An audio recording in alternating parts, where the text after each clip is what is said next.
Sejam todos bem-vindos ao nosso canal para gostar de história. E o nosso tema de hoje é a Revolução Industrial e suas transformações.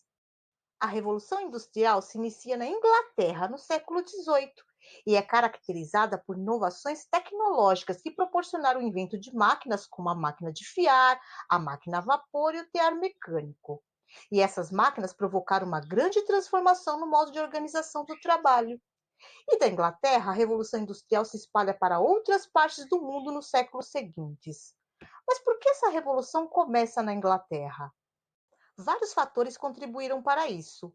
Um deles foi o acúmulo de capital pela burguesia durante os séculos XVI e XVII, por meio da exploração colonial das colônias da América e da África, e das relações comerciais com outros estados europeus. Também houve uma lei, aprovada pelo governo inglês no século XVIII, que diminuía as taxas de juros sobre empréstimos bancários, o que estimulou diversos investimentos. E a Lei dos Cercamentos, aprovada em 1760. Antes dessa lei, era proibido que terras comunais fossem fechadas com cercas e ocupadas por particulares. Essas terras comunais eram usadas como pastagem, plantações e bosques, e era onde os camponeses recolhiam matérias-primas para subsistência ou levavam seus animais para pastar. Mesmo antes da lei, a prática dos cercamentos já existia, mas após a lei aprovada, as propriedades passaram a ficar nas mãos de ricos comerciantes e burgueses, que fizeram grandes investimentos na compra dessas terras, que usavam na criação de ovinos para a produção de lã. Sem essas terras, muitos camponeses ficaram sem trabalho no campo e partiram para as cidades em busca de emprego. E a burguesia enriquecida começa a investir na produção industrial. Mas todas essas mudanças não aconteceram da noite para o dia. Durante toda a Idade Média, a maior parte dos produtos manufaturados eram feitos por artesãos das corporações de ofício, onde o chefe artesão trabalhava em sua própria oficina com 2 ou 3 aprendizes, onde era o dono das ferramentas de trabalho e responsável por adquirir ou produzir matéria-prima. Nessas oficinas, os artesãos eram responsáveis por todas as etapas da produção de um determinado produto. À medida que as atividades comerciais se intensificaram a partir do século XV, a produção dessas corporações já não era suficiente para atender à demanda. Então entra em ação a figura do empresário, que se torna um intermediário entre os artesãos e os consumidores, e se desenvolveu um sistema de produção por manufatura doméstica, onde o artesão trabalhava em casa com a família, atendendo às encomendas de um empresário que fornecia matéria-prima para produzir determinada mercadoria em troca de pagamento. Essa dependência do capital do empresário e a necessidade de produzir em larga escala levaram aos poucos o agrupamento desses trabalhadores em grandes fábricas ou oficinas, de propriedade do empresário, que tinham no começo um sistema de produção basicamente igual ao das corporações de ofício. Só na segunda metade do século XVIII, com as inovações tecnológicas e a especialização do trabalho, é que a manufatura foi sendo substituída pela maquinofatura, com o surgimento das grandes indústrias e a produção em larga escala. A Revolução Industrial teve algumas fases. A primeira fase vai entre os séculos XVIII e XIX, onde a industrialização ficou mais concentrada no Reino Unido, onde se desenvolveram as indústrias de tecido de algodão, com o uso do tear mecânico e a utilização de máquinas a vapor. O uso do carvão para alimentar as máquinas foi essencial nesse período. Essa é a fase comumente chamada de Primeira Revolução Industrial. O segundo momento acontece entre os séculos XIX e XX, onde a industrialização se espalha para algumas áreas da Europa, em países como a França, a Alemanha, a Itália e a Rússia, e em outros continentes, como Estados Unidos e Japão. É importante destacar que essa industrialização não foi uniforme nesses países.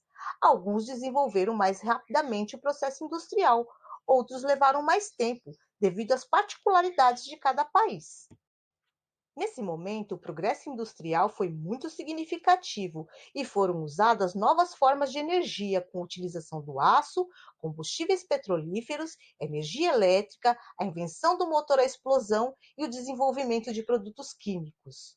Neste momento, também são inventados novos meios de transporte, como o automóvel e o avião, e meios de comunicação, como o rádio, o telefone, a televisão e o cinema. e avanços na medicina e na química, como a descoberta de antibióticos e vacinas. Essa fase é conhecida como a Segunda Revolução Industrial.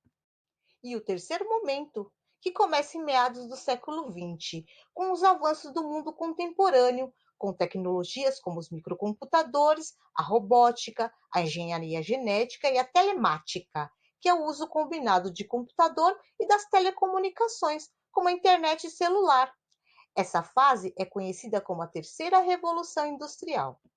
Dá para ver que a Revolução Industrial não mudou somente o modo de se produzir as coisas, mas mudou toda a estrutura social. Mudou a economia, as relações de trabalho, o modo das pessoas se comunicarem, de se locomoverem. Mas todas essas mudanças não foram nada fáceis, principalmente no início do processo da industrialização. Com as indústrias, o capitalismo se desenvolveu rapidamente na Inglaterra e se espalhou para outros países. E tem como características principais a propriedade privada dos meios de produção, a existência de mercado consumidor para as mercadorias, pessoas para vender sua força de trabalho ao capitalista e um universo cultural, incentivando as pessoas a comprar o maior número possível de bens. Com o capitalismo estabelecido, o comércio feito à base de trocas é praticamente abolido, e agora as pessoas precisavam de dinheiro para tudo, para comprar comida, roupa, remédio, pagar aluguel, transporte, enfim. A escravidão foi sendo discriminada pelos países capitalistas, que forçavam países que ainda mantinham a prática a libertar os escravos. É que para a indústria capitalista, a escravidão era um entrave, já que os escravos não recebiam salários, portanto não podiam consumir seus produtos. Também havia as ideias iluministas, como igualdade e liberdade, que eram com certeza incompatíveis com a escravidão. Mas o trabalho nas fábricas não era nada fácil nos primeiros momentos da Revolução Industrial. Os operários eram compostos por homens, mulheres e crianças que tinham perdido seu trabalho no campo e partiram para as cidades em busca de emprego. Como não havia trabalho para todos, formou-se uma multidão de desempregados. E com muita mão de obra disponível e aproveitando a situação difícil dessas pessoas, os empresários burgueses pagavam baixos salários e exigiam jornadas de trabalho de até 16 horas por dia. Além disso, as fábricas tinham péssimas condições. Eram escuras, úmidas e sem ventilação, e era bem comum os acidentes de trabalho. E os operários que se acidentavam não recebiam auxílio médico nem ajuda financeira. O trabalho feminino e infantil era ainda mais explorado. As mulheres faziam o mesmo trabalho que os homens, mas recebiam menos e não tinham direito à licença maternidade. E o emprego de crianças era justificado pelos empresários como uma ajuda às crianças pobres e órfãs a manterem seu sustento. Mas na prática, o trabalho das crianças era quase igual ao dos adultos, mas o salário era muito pequeno. Eram severamente punidas quando erravam, e por fazer um trabalho cansativo e repetitivo por horas a fio, muitas crianças adormeciam sobre as máquinas, correndo sérios riscos de acidentes. Mesmo com toda a família trabalhando, muitos não conseguiam pagar o aluguel de uma casa, sendo obrigados a esperar por vagas nos albergues da cidade. Os que conseguiam pagar aluguel moravam em residências precárias, localizadas em bairros próximos às fábricas, onde a poluição e a falta de saneamento básico tornavam um ambiente propício para o contágio de doenças. Por outro lado, temos a burguesia industrial, que eram os burgueses que investiam nas indústrias e tinham capital suficiente para manter as fábricas em funcionamento.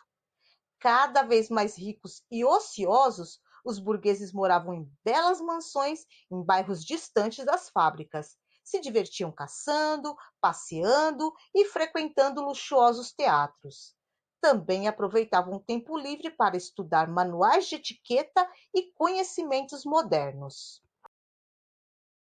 A Revolução Industrial também trouxe uma classe intermediária, a classe média, que era formada principalmente por profissionais autônomos, como médicos, advogados, jornalistas, engenheiros, pequenos proprietários que possuíam lojas e artesãos que conseguiram manter suas próprias oficinas, apesar da concorrência com as indústrias.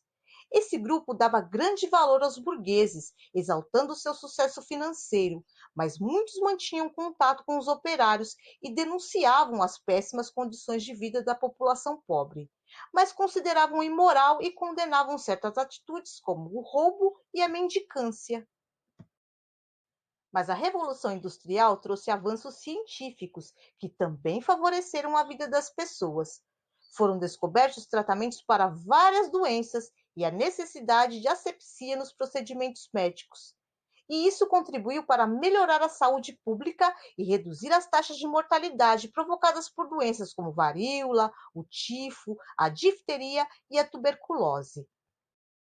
E todas essas descobertas científicas aumentaram o ritmo de crescimento populacional, o que trouxe o crescimento das cidades, alterando o ritmo de trabalho, formas de lazer, moradia, alimentação, transporte e comunicação, trazendo o fenômeno da urbanização e, posteriormente, as metrópoles. Sim, a Revolução Industrial foi realmente algo revolucionário, não é mesmo? Mas nós vimos as dificuldades enfrentadas pelos trabalhadores nas fábricas e a diferença gigantesca entre o modo de vida dos operários e da burguesia industrial. Todas essas mudanças também geraram conflitos e teorias que condenavam as práticas capitalistas. E nós vamos saber mais sobre esses conflitos, mas será no nosso próximo encontro. Não se esqueça de deixar seus comentários sobre o vídeo. Para mim é muito importante a sua opinião. E eu espero você no nosso próximo encontro, hein? Um grande beijo e até lá!